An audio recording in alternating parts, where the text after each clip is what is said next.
자, 안녕하십니까. 아텐마켓의 서진수입니다.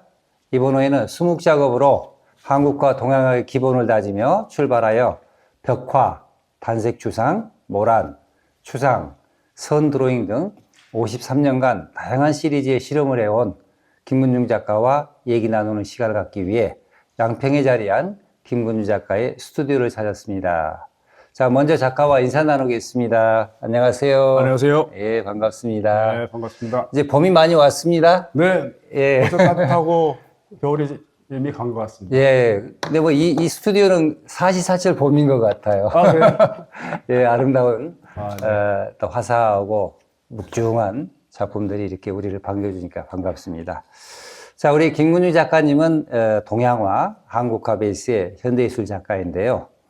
1972년에 홍익대 동양학과에 입학해서 지금까지 53년간 한국 회화의 현대화와 전통을 넘어선 컨템퍼러리 회화 작업에 매진해 오셨는데, 자, 그동안 예술 세계를 어떻게 추구해 왔는지 궁금합니다. 소개 부탁드립니다. 네. 저는 1972년에 홍익대학교 동양학과를 입학을 했습니다. 그래서 대학 4년간 뭐 소묘라든가 수묵산수화, 수묵인물화, 뭐 사군자, 인물체색, 정물체색, 또 크로키, 서예 등 다양한 장르를 공부를 했습니다. 그리고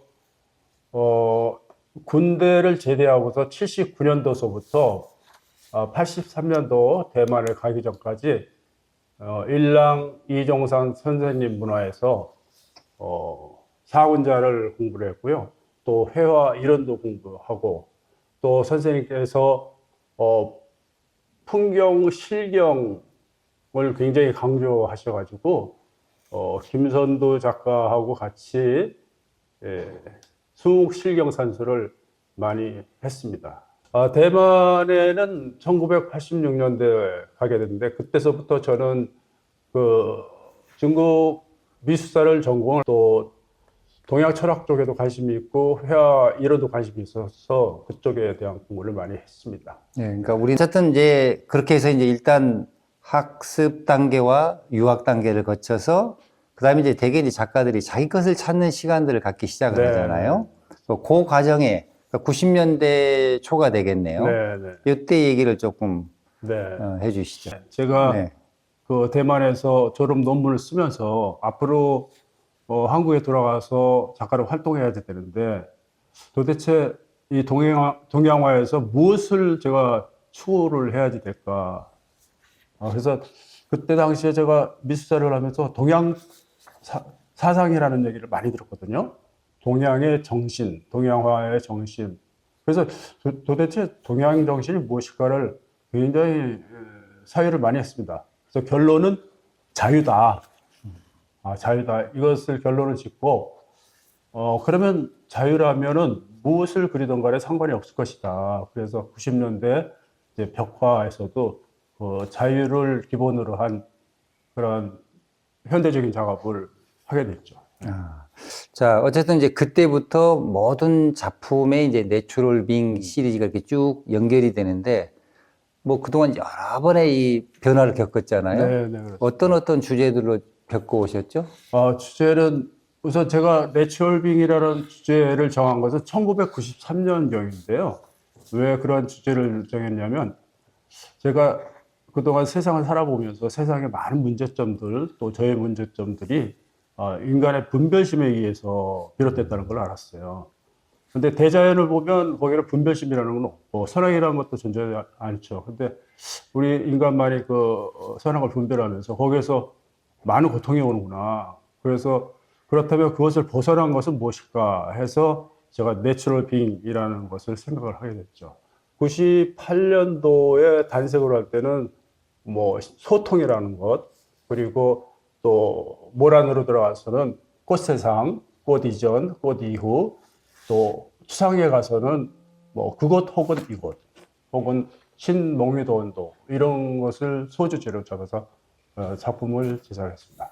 그리고 이제 유학 그 시기까지의 그걸 조금 좀 네, 네. 예, 학교 다닐 때는 당연히 이제 기초과정이니까 소묘도 해야지 되고, 인물소묘서부터 석고소묘도 하고, 또 동양화 전공이니까 그 수목산수화, 수목인물, 또 채색화도 또 하게 되고 그러니까 인물 채색, 또 풍경 채색, 또 정물 채색도 하고요.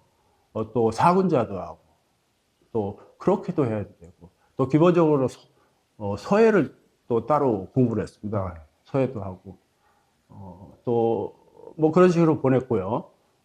유학을 가기 전에 일랑 이정사 선생님 문화에서 공부를 할 때는 사군자를 전문적으로 하고 풍경 실경 스케치 직접 나가서 못 갈아가면서 풍경 사생을 하는 그런 것과 동양 미학 활원을 공부를 많이 했습니다. 그게 도움이 상당히 많이 됐던 것 같아요. 그 다음에 이제 또 벽화 작업 시대가 또 중요하잖아요. 네. 예. 그 90년대 그 얘기 좀 해주시죠. 벽화를 사실 어떻게 하게 됐냐면 그 은사이신 일랑 이정산 선생님께서 수묵화라든가 뭐 채색과도 탁월하시고 또 영정 그림에도 탁월한데 이분이 정신문화연구원에 의뢰를 받아서인가 약간 고구려 벽화에 관한 논문을 썼어요. 그리고 실물 제작도 하고 그래서 그것을 제가 논문도 받고 실물도 받고 그런데 대만에 가서 고구박물관에 가니까 그 도랑벽화의 파편들을 많이 전시를 하더라고요. 그래서 관심을 갖게 됐죠. 그런데 정작 한국에 들어와서는 수묵 풍경을 반추상식으로 한 작업을 하게 됐어요. 그런데 이 수묵화가 생리적으로 저한테 잘 맞지 않는다는 걸 좀 느꼈습니다. 그 금호미술관에서 전시를 수묵화로 하기로 해놓고 벽화를 한번 해보자. 그래서 벽화 소품을 판넬에다가 마드 붙여가지고 석고를 개어서 바르고 알려 바르고 그래가지고 칠하고 긁고 다시 덧붙이고 이런 거 하니까 너무 재밌어서 제가 금호미술관 작품 그 많은 작품 대작이 7m짜리 뭐 이거 2점이 있었는데 그걸 한 2달 만에 두 달 만에 완성했는데요. 저도 깜짝 놀랐어요. 2달 만에 완성해가지고 금호미술관에서 전시를 했죠. 그러니까 일단 어쨌든 고구려 벽화를 스승이 어쨌든 연구하고 또 어쨌든 실무 제작을 하고 하는 것을 보고 그다음에 또 유학기에 도랑 벽화에 대해서 또 어떤 접할 수 있는 기회가 오다 보니까 자연스럽게 이제 나에게도 어떤 그런 영향이 있을 수밖에 없는 거고 또 그렇죠. 나만의 어떤 벽화를 해봐야겠다 하는 차원에서 이제 준비를 하고 있었던데 또 금호미술관 전시가 잡혀서 그때 아주 신바람 나서 전시 아주 재미있게 준비하셨겠네요. 그때 사실 그 이준이라는 분이 지금 리움 부관장까지 했던 이준이라는 분이 큐레이터였는데 저하고 20개 관해서 대담도 나누고 그랬어요. 그래서 당연히 수묵 풍경을 가지고 나올 줄 알았는데 제가 벽화를 가지고 하니까 그때 큐레이터가 바뀌어서 박영택 씨였는데 깜짝 놀랐죠. 근데 그 벽화 작품이 또 거의 대부분 팔려가지고 또 놀래고 뭐 이런 적이 있었습니다. 98년도에 이제 가면은 또 단색 작업으로 이렇게 또 한 번 바뀌게 돼요. 그래서 어쨌든 이제 초창기 어떤 수묵 작업 시대, 그 다음에 또 벽화 작업 시대, 그리고 이제 세 번째로 단색 작업 시대 이렇게 넘어오는데 90년대 이제 후반 이 시기가 되는데 어떻게 해서 또 단색 작업을 하게 됐나요? 그거는 제가 91년도, 2년도에 도랑을 2번을 탐방을 갔습니다. 그래서 도랑 석고를 다 들어가서 보고, 당나라 이전서부터 시작된 벽화의 원리서부터 쫙 봤죠. 그런데 그것이 그 불경에 나오는 것을 해석해서 그린 것이기 때문에 굉장히 복잡하고 현란하고 올 컬러를 써가지고 정말 아름다운 컬러인데 중간중간에 도굴꾼들이 그 벽화를 떼내간 자리도 있고 혹은 방락된 자리 그 자리에 그 천연 안료가 배어있는 그 느낌이 너무 좋더라고요. 그래서 언젠가는 저렇게 해봐야 되겠다 하고 있는데 98년도에 성공미술관에서 작가들 몇 사람 모아놓고서 그 주제전을 줬어요. 그래서 저는 종묘를 맡아가지고 종묘를 갔더니 종묘는 그 죽은 왕들의 신의를 모시는 데 아니에요? 그래서 그 신의를 회화적으로 표현하는데 그때 스트롭을 잘라서 붙이고 그러면서 그걸 뭐 천으로도 붙이고 그런 다음에 그 컬러 전체를 원톤으로 하기 시작한 게 단색의 시작이었다 이렇게 생각을 합니다. 아, 그러다 이제 요즘 젊은 사람들 표현대로 갑자기 네.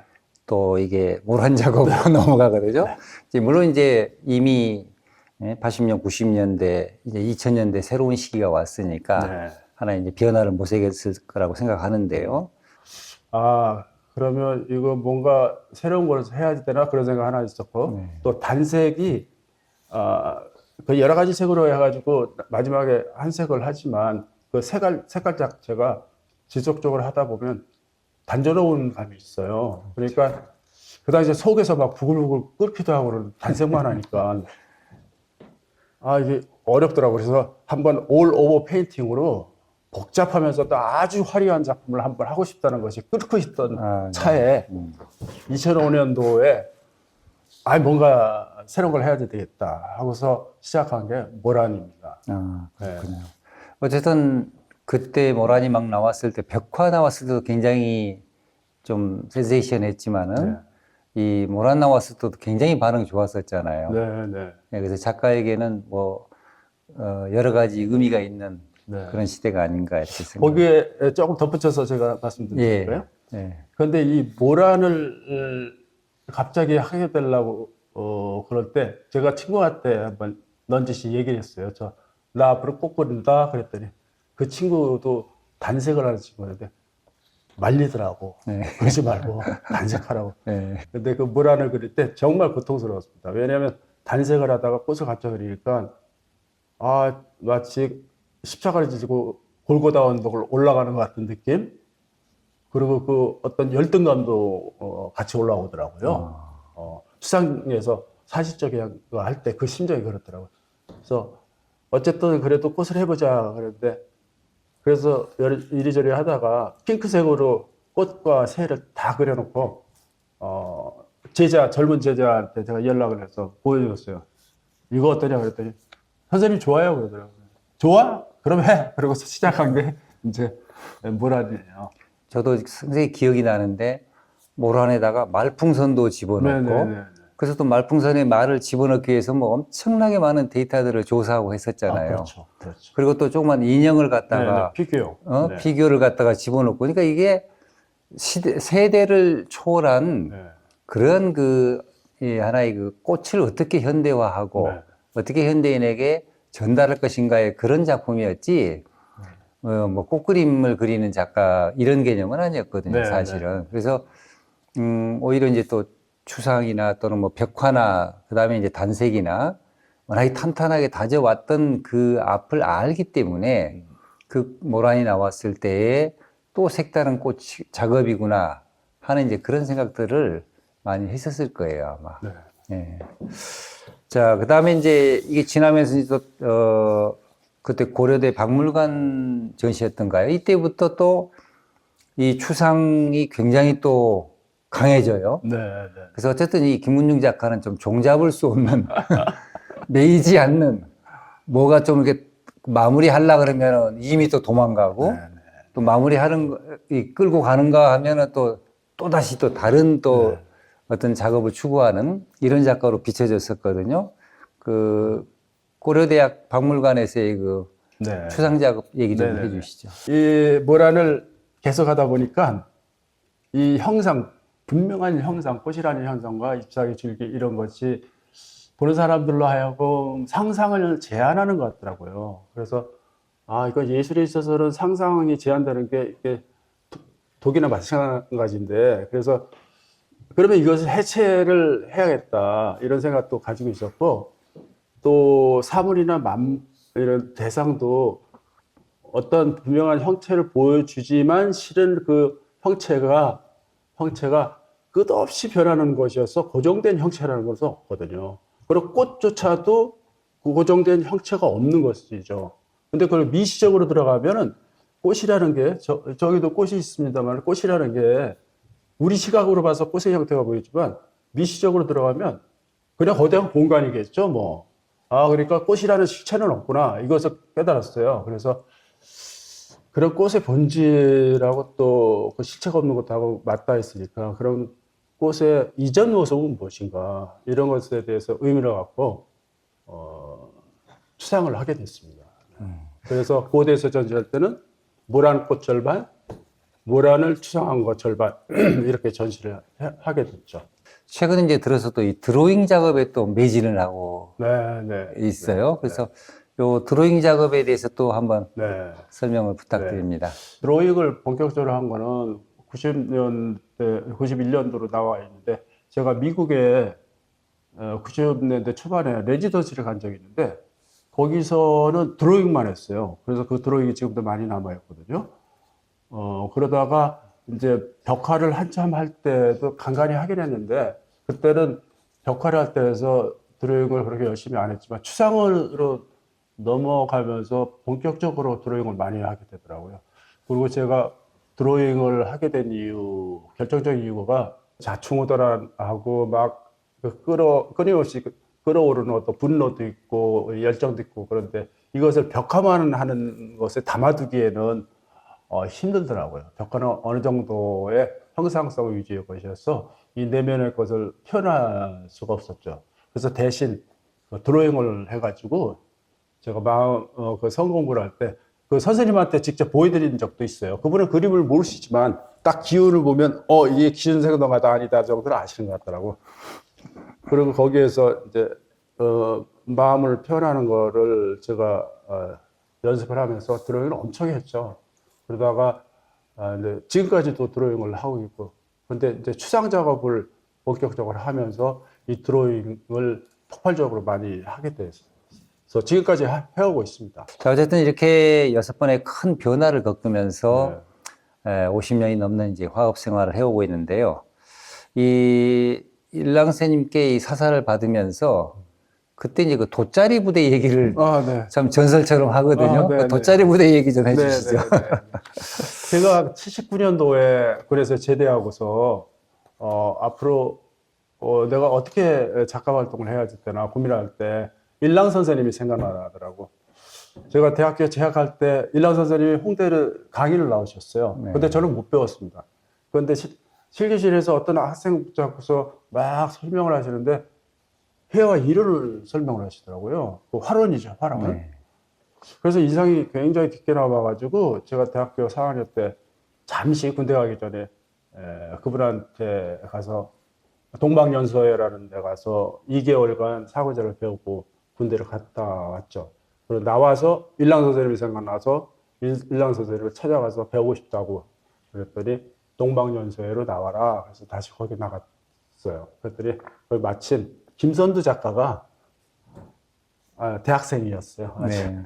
진짜 거의 까까머리에다가 신칠레기 같은. 네. 그래서 그 친구하고 같이 사고제를 했는데 선생님이 항상 실경산수, 실경 풍경을 강조하셔서 나가서 직접 실경을 먹가라가면서 스케치해라. 그래서 선조하고 저하고 배낭에 먹하고 벼루 이런 거 다 집어넣고 돗자리에다가 화선지 넣어가지고 말아서 그걸 메고 다니면서 종로니 세종로니 명동이니 이런 데 돌아다니면서 스케치를 했어요. 지나가는 사람도 드로잉하고 막 사람들이 엄청 몰려들죠. 그런데 이제 세종문화회관에서 그림을 그리고 있는데 사람이 하도 몰려드니까 경비원이 와서 막 내쫓더라고. 일랑 선생님께서 또 실경의 중요성을 굉장히 느꼈던 분 같아요. 그래서 저희들한테 강조를 한 거죠. 자, 그 다음에 이제 사실 그 80년대에는 또 동양화 전공자 입고로, 대만 유학. 네. 이게 한참 더 등식이었잖아요. 이게. 그래서 그렇죠. 뭐 적지 않은 분들이, 네. 물론 이제 중국하고 우리하고 수교가 없으니까 네, 그렇죠. 동양화의 더 큰 세상 또는 앞선 또 다른 또 어떤 세계를 보기 위해서 일본이나 또는 이제 중국으로 유학을 갔을 텐데 대만 유학 시절 얘기 좀. 네. 대만 유학을 가게 된 이유가 있어요. 네. 뭐냐면, 그런데 제가 홍대 출신으로서 서울대 동양학과 대학쟁상 된 네. 대학원을 가다니 말도 안 되는 소리를 제가 한 거죠. 그래서 이제 시험을 봤는데, 10장의 포트폴리오를 제출했어요. 거기에는 겸재, 정선, 금강산도를 임무한 거, 또 그런 거 몇 점 하고, 또 수목 실경 스케치한 거, 일랑 선생님이 시킨 거, 그리고 전각 뭐 이런 것에 10점을 딱 냈는데, 제가 듣기로 그때 당시에 심사위원 중에 서재혁 선생님서부터 시작해가지고 교수분들이 계셨는데, 겸재 정서한 그림이 딱 나타나니까, 우와! 오, 학생이 이런 것도 그리고 우리 학교 대학은 서울대 출신인 줄 알았던 예. 거예요. 근데 옆에서, 아닙니다. 홍대입니다. 그랬더니, 응? 그래? 그러더니 이제 계속 심사를 하시는데, 그 풍경 스케치한 거, 실경 스케치한 거 딱 보시더니, 아니, 이거 일랑 아리 아니야? 이러시더라고. 그러면서 딱 낙동한 머리알이 딱 됐죠. 그래서 제 생각에, 야, 이거 큰일 났구나. 이거 일랑 선생님 곁에 있으면 도저히 이 화풍에서 벗어나기 힘들 텐데, 정말 뼈를 부러뜨리는 아니더라도 고쳐야 되겠다 하는데 잘 안 되더라고요. 그러니까 방법은 선생님 곁을 떠나는 거다. 그래서 대만 유학을 가게 된 거예요, 사실은. 네, 또 도망을 갔군요. 네.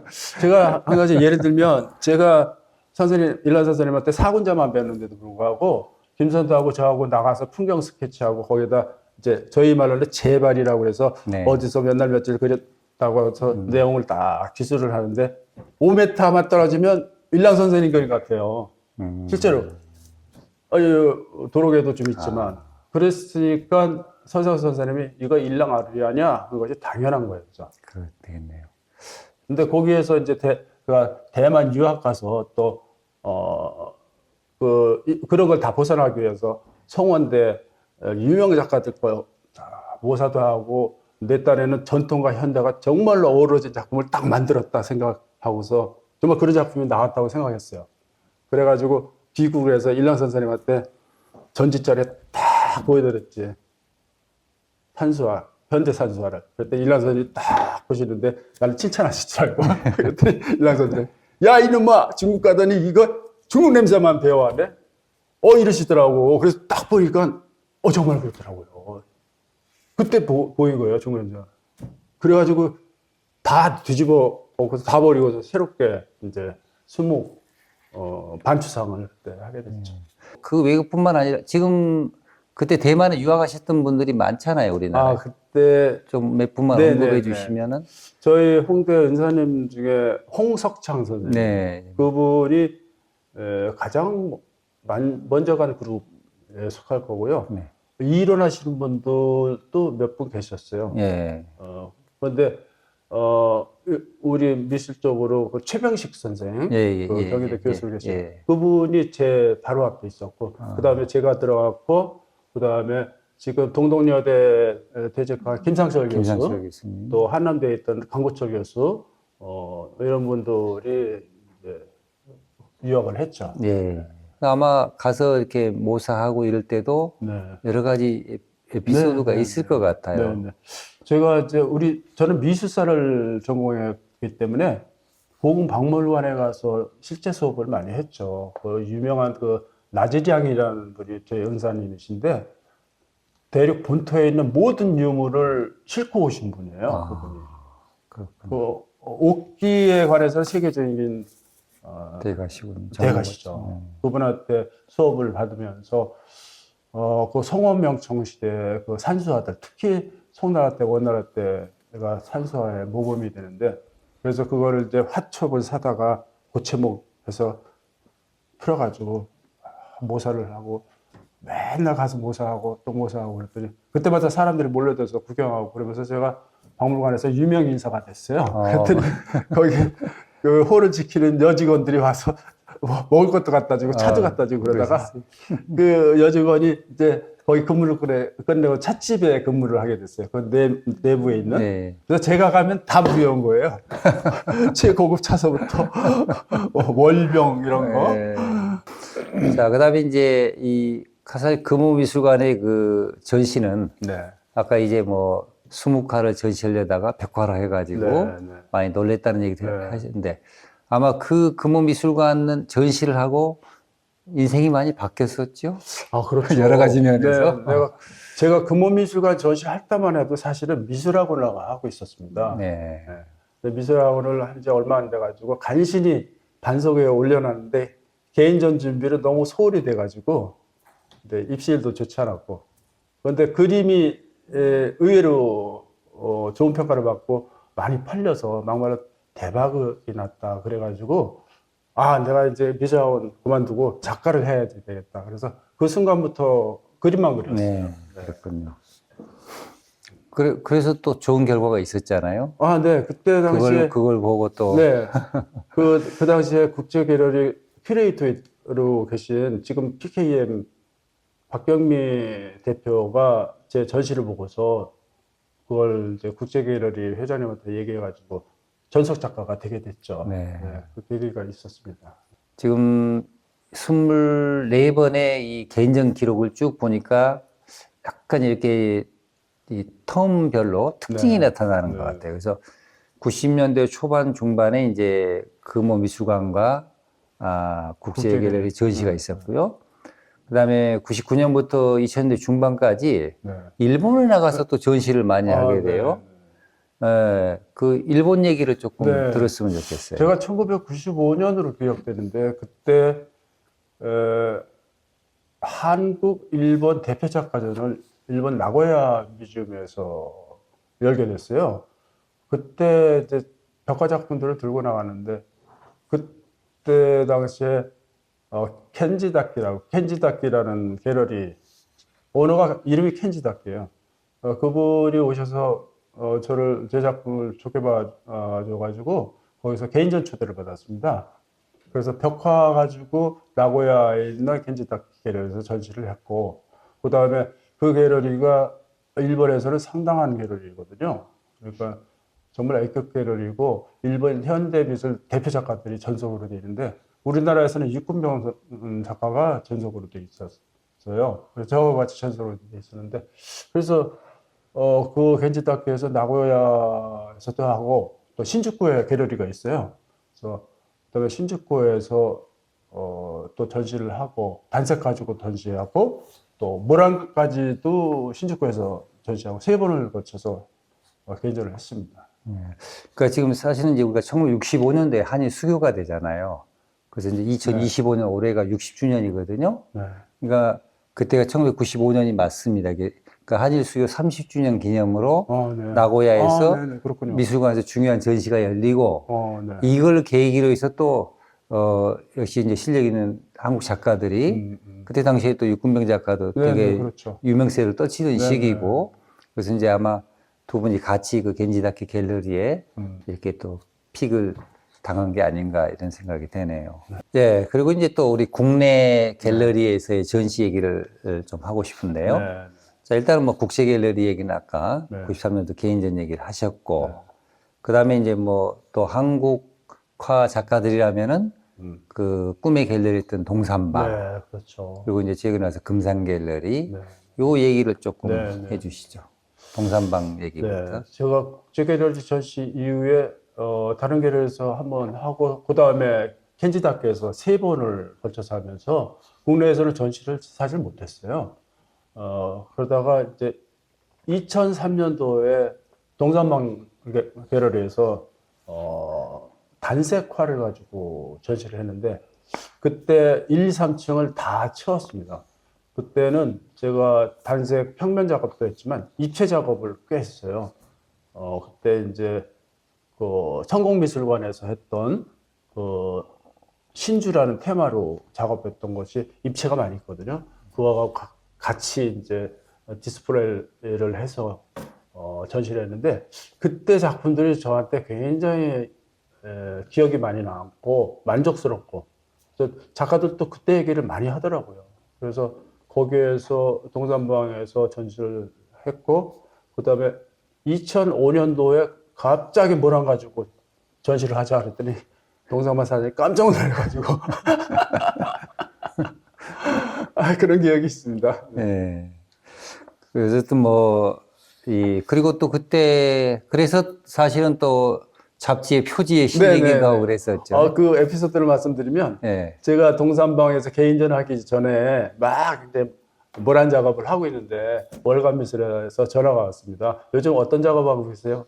당연히 단색으로 알았겠죠. 근데 제가 그 핑크색 학생할 때 이거 어때? 라고 물어본 그 작품 뉴의 100호짜리를 이미지를 보냈어요. 그러고서 전 잊어버렸는데 그러고서 이제 작업하다가 쉬다가 인사동 나와서 선아랑 들어갔는데 그 데스크에 이상하게 나식은 작품이 있더라고. 그래서 이렇게 보니까 내 그림 아니야? 그러니까 제 모란 그림 발표도 안 된 모란 그림 표지가 나와 있어요. 예, 화업 53년간 전업작가 하다가 또 교수 하다가 전업작가 지금 됐지만은 네. 이 교직에 또 나가게 됩니다. 네, 이게. 네. 그래서 그 교직에 나가게 된 그 네. 시기와 계획이 네, 네. 그 이후의 학교에서의 생활 좀 네. 듣고 싶네요. 사실 그 전업작가 생활을 저도 꽤 했는데 사실 힘들죠. 전업작가가 그림 따라서 가족을 부양한다는 게 만만치 네, 않습니다. 그러다가 이제 경원대에 지원을 해가지고 경원대 교수가 됐습니다. 그래서 가족들한테는 좀 안심하는 마음을 주게 됐고, 그래서 이제 나름대로 학생들을 위해서 열심히 지도하고 가르치고 그러고 나머지 시간은 모두 작업을 하는데 보냈습니다. 사실 학교하고 여기가 거리가 1시간 정도 되는데 제가 수업 시간 이렇게 수업하고서 한 3시간 정도 남아도 와서 왔다 가고 막 그랬을 정도로 작업에 몰두하고 그렇게 보냈죠. 그 다음에 이제 하나는 또 우리가 이제 미술계에서 상을 받으면은 네.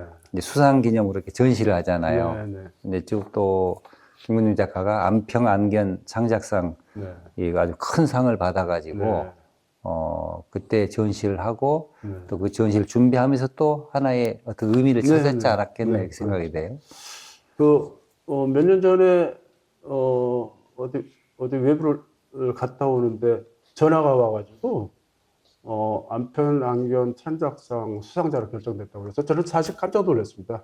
왜냐하면 안견은 몽이도 원도를 예. 그렸잖아요. 그래서 산수화를 하고 있는 분들의 존경의 대상이고 저도 과거에 산수화를 했기 때문에 존경하는데 그쪽을 지향하는 단체에서 상을 준다고 그래서 저는 그때 당시 단색을 많이 하고 있을 때고 또 추상을 하고 있을 때 그래서 결이 틀려가지고 이거를 받아야 되나 말아야 되나 고민하다가 결국엔 지금 같은 동양화지만 이렇게 결이 다른 작업을 하는 나 같은 작가도 있다는 걸 보여주고 싶어서 그냥 수용을 하고 개인전을 거기서 열어줘서 개인전은 단색으로 하고요. 또 거기서 몽이도원을 기리는 전시를 하길래 제가 단색으로 새로운 개념의 몽이도원도 그래서 신몽이도원도라고 제작을 해서 출품을 했습니다. 네. 그래서 덕분에 단색화의 또 다른 방식이랄까 그런 것이 생겼죠. 네. 그다음에 이제 작가의 꿈 중 하나가 뭐 내 작품이 전 세계 미술관에 소장이 되고 전시되는 거잖아요. 네. 그래서 그동안 이제 여러 미술관에 네. 작품들이 많이 소장이 된 걸로 알고 있는데 좀 간단히 네. 소개시키고 가장 네. 또 큰 대작이 어디에 있는지 좀 네, 소개를 네. 해 주시죠. 지금 현재 가장 큰 대작은 호암미술관에 있고요. 호암미술관에 제가 국제갤러리에서 했을 때 가장 큰 대작 한 7m짜리가 그쪽에 있고 네. 또 금호미술관에도 7m짜리가 있습니다. 그 대작은 그쪽에 가 있고요. 뉴욕에 있는 메트로폴리탄 뮤지엄에 제 작품이 소장돼 있어요. 네. 그리고 상해 용미술관에도 소장이 돼 있고 그런데 네. 메트로폴리탄 뮤지엄은 벽화인데 1994년인가 5년경에 그 설원기, 윤동구 이런 작가들 5명이서 뉴욕에서 한 갤러리에서 전시를 하는데 보게니 히트 갤러리라고 네. 그 당시에는 뉴욕 3대 갤러리 꽤 중에 유명했죠. 하나였어요. 근데 우리 전시가 마지막 전시였어요. 그런데 그 갤러리 대표님하고 뉴욕 메트로폴리탄 부관장하고 친분이 있으셨는지 오셨더라고. 사실 메트로폴리탄 뮤지엄에 작품이 있다는 건 가문의 영광 아닙니까? 그렇죠. 뭐 작가의 로망이고 네네. 또 영광이고. 네, 감사하게 생각하고 있고 용미술관에는 모란이 소장돼 있다고 그러더라고요. 저도 몰랐어요. 그런데 어떤 분이 거기 소장전을 할 때 모란 작품 있어서 찍어서 보냈더라고요. 국립현대미술관에 한 열 몇 점의 작품이 소장되어 있어요. 벽화서부터 시작해가지고 모란 추상 다양하게 있고요. 뭐 서울시립미술관, 또 수원 알프감 뮤지엄, 양평 국립뮤지엄, 또 의왕미술관, 토탈 뮤지엄 뭐 이런 쪽에 많이 소장이 되어 있습니다. 자, 뭐 이제 최근에 이제 전시했던 네. 금산 갤러리 전시에 대해서 잠깐 얘기를 좀 네. 들어볼까요? 네. 요번에 제 전시는 제가 여태까지 여러 가지 작업을 해왔기 때문에 동시에 뭐 단색화도 하고 또 추상화도 하고 막 그러잖아요. 드로잉도 하고 그래서 사실 주변에서는 조금 안 좋은 시선으로 보신 분들도 있는 것 같아요. 작가는 한 가지만 하지 왜 여러 가지를 하느냐. 그 여러 가지를 한다는 것에 대해서 제가 직접 지적도 받은 바가 있고, 그런데 저는 이제 작가로서 하나만 가지고 평생 가도 좋을 만큼 늘 신선하고 새로운 작품이 나오고 생동하고 그러면 좋은데, 그게 사실 어렵거든요. 한 가지만 가지고 가다 보면 지루하고, 밥만 먹고 평생 산다면 지루하잖아요. 빵도 먹고 국수도 먹고 해야 되는데, 이런 이제 또 다른 욕구가 있고 욕망이 있는데, 그래서 저는 단색을 하다가 이제 뜻하지 않게 모란을 했고 또 모란을 해체해서 또 추상을 하다 보니까 둘 다 저한테 규정하더라고요. 하나는 내면의 욕망, 내 감정을 표현할 수 있는 추상화, 그리고 단색은 또 관조적인 내 모습, 둘 다 표현할 수 있는 것을 이제 지난번에 그 금산 재작년에 살 때도 그런 식으로 전시를 했는데 그때는 드로잉은 없었어요. 근데 이번에 드로잉까지 첨가해가지고 세 가지를 전시를 했는데 그것으로서 저는 만족스럽고 주변에서도 이제는 몇 가지를 해도 된다는 그런 시선들을 좀 갖는 것 같아요. 그래서 어떤 작가들은 저보고 용기를 얻었다 그러고서 자기도 다른 작업도 같이 병행하고 그런 거를 봤습니다. 그래서 저는 어떤 장르나 어떠한 뭐 소재나 그것을 가리지 않고 하더라도 그 작품이 진정성이 있고 기현생동하고 살아있으면 되는 것이지 꼭 하나만 해야지 된다고는 보지 않습니다. 그래서 아무튼 이번 전시는 제 스스로 그래도 숙제를 잘 했다. 뭐 이런 그러니까 미니 회고식으로 또 다양한 작품을 한꺼번에 보여줄 수 있는 좋은 기회였군요. 예, 자, 지금까지 50년 넘게 다양한 주제로 작업을 해온 김근중 작가와 인생 화업에 대해서 그리고 인생 삶 그리고 공부, 학습 이런 것에 대해서 들어봤습니다. 사실 뭐 이 자유로운 이 분놀이를 어떻게 작가 하는 동안 내내 할 수 있을까 하는 것이 작가들의 모든 꿈이 아닌가 이렇게 생각을 합니다. 그래서 하나의 그 내추럴 빙, 그 존재라고 하는 그것도 자연스러운 존재, 자유를 마음껏 부릴 수 있는 이런 그 존재자로서의 작가, 이 길을 꾸준히 밟아가고 있는 김근중 작가와 오늘 인터뷰를 나누어 보았습니다. 자, 어쨌든 오늘 바쁘신데 또 인터뷰에서 감사드리고요. 네. 어쨌든 건승하시고 네. 대승하시기를 계속 지지하겠습니다. 오늘 이렇게 장시간 인터뷰를 해주셔서 감사드립니다. 예, 감사합니다. 자, 서진수의 아트마켓은 미술계의 새로운 흐름과 그리고 오늘 꼭 기록해 두어야 할 작가 그리고 사회에 일어나고 있는 하나의 현상들에 대해서 아이템으로 잡아서 기록해 가는 것이 목표입니다. 다음 호에도 새로운 아이템을 찾아서 여러분과 찾아보도록 하겠습니다. 감사합니다. 즐거운 봄 되십시오. 감사합니다.